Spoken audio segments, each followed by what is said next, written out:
All right, let's jump right into this explainer. Today, we're unpacking a truly fascinating spiritual artifact, the August 1985 edition of the Hindi Akhand Jyoti. Written by Pandit Shriram Sharma Acharya ji, this isn't just some dusty archival document.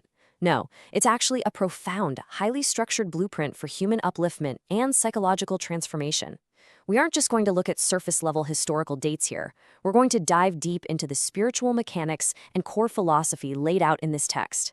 It's all about how elevating our individual consciousness is literally the required first step for transforming the entire globe. So let's get into it.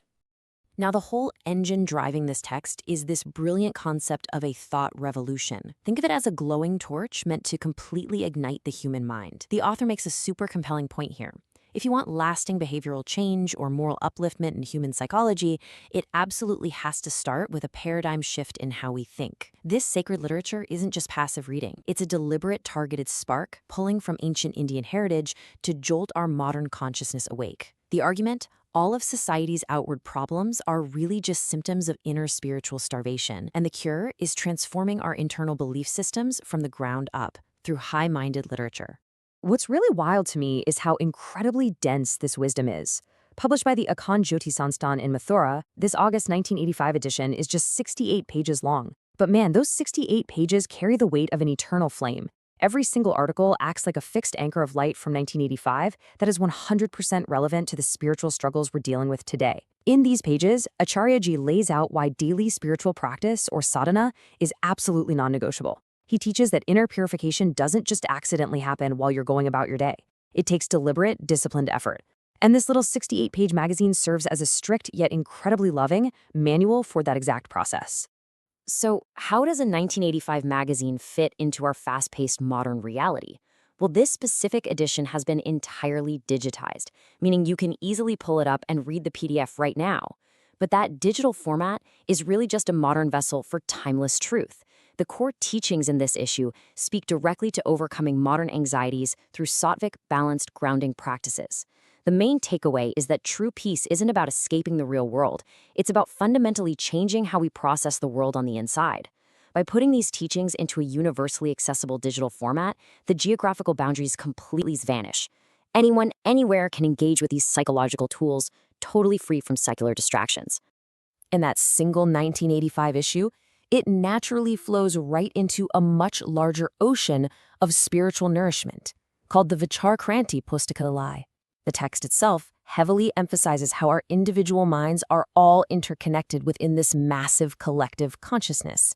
Just like a single drop of water contributes to a flowing river, the lessons on moral restraint and selfless service in this one August issue are part of a gigantic, interconnected ecosystem of wisdom.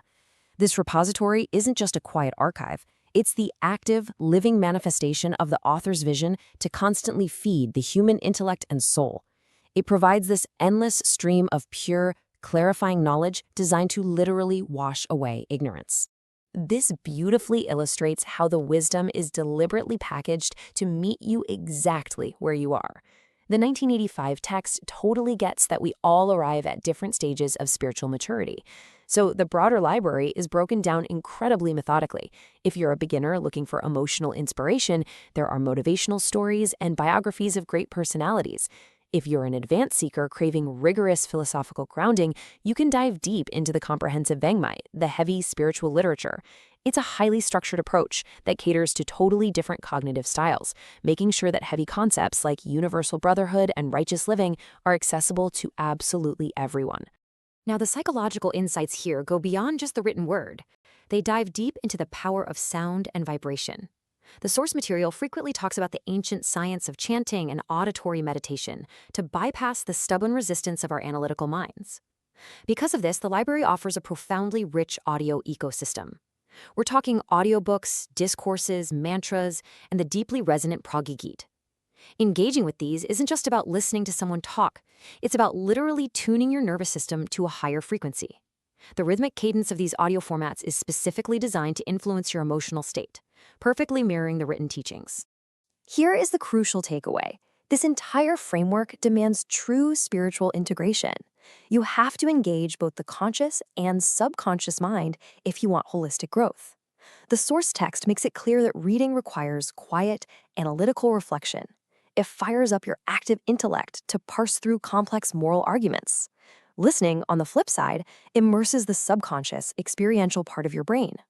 By deliberately offering and engaging with both pathways, you internalize the teachings so much deeper. You read the 68-page magazine to understand the philosophy of a righteous life, and then you use the audio meditations to actually build the psychological capacity to live that life out every single day. All of this wisdom across all these different formats flows from one majestic central source. As the literature itself notes, Shanti Kunj has emerged over the years as a unique center and fountainhead of a global movement. It is the very wellspring of the Akhand Jyoti philosophy. But the text makes sure to clarify that Shanti Kunj isn't just some physical publishing house. It is a concentrated hub of spiritual energy. It's a living, breathing laboratory where the ideals of this thought revolution are actually practiced and proven in real time. It's the physical manifestation of everything written in that 1985 text. Proof that a community built entirely on moral and spiritual regeneration is actually possible. And that brings us to the ultimate, overarching purpose behind every single article Yugrushi authored. The Yug Nirman Yojana. In English, that translates to the movement for the reconstruction of the era. This is an incredibly ambitious structural psychological framework. The profound realization woven throughout the text is that your personal enlightenment, that's not the end goal. It's just the tool. The actual goal is structurally reconstructing the entire era. Every truth you digest, every moral victory you win in your own mind is a critical building block in this massive design to elevate global human consciousness and literally rebuild the moral fabric of society from the ground up. To pull off something this massive, there is a very distinct logical flow to the philosophy. First, it starts by drawing upon hoary Indian heritage as a rock-solid foundation. But the author is quick to point out that this isn't about living nostalgically in the past. It's about using that ancient wisdom right now, in the present tense, to trigger step 2, deep moral and spiritual regeneration within yourself. You take the ancient knowledge, apply it through dedicated action today, and regenerate your own moral compass. Because ultimately, that localized individual transformation is the strict, absolute prerequisite for the final goal, the collective reconstruction of the era. So, if you're wondering how to apply this practically, the knowledge has to be brought into physical reality. The literature emphasizes that we have to approach this wisdom with profound humility and a genuine readiness to change. Engaging with physical centers, like the Gayatri Parivar in Surat, Gujarat, helps you transition from just reading in isolation to active, community-driven practice. The roadmap is super clear. You access the wisdom from the library, you connect with a community of like-minded seekers, and you commit to the daily work of your own moral spiritual regeneration. It's all about taking those high-minded concepts from the 1985 issue and actually manifesting them in how you treat your family, your community, and yourself.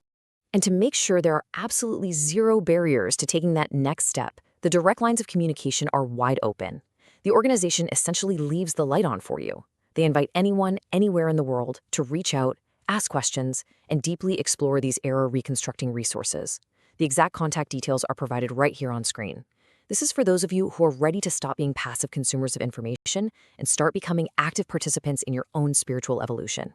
It's a literal open invitation to begin the hard but incredibly rewarding work of the thought revolution. All right, let's bring it all together and summarize what we've covered in this explainer today.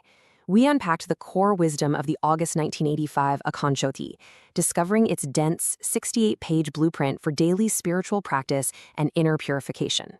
We looked at how this profound literature acts as a catalyst, engaging both the analytical and subconscious mind through reading and listening in the Vichar-Kranti library.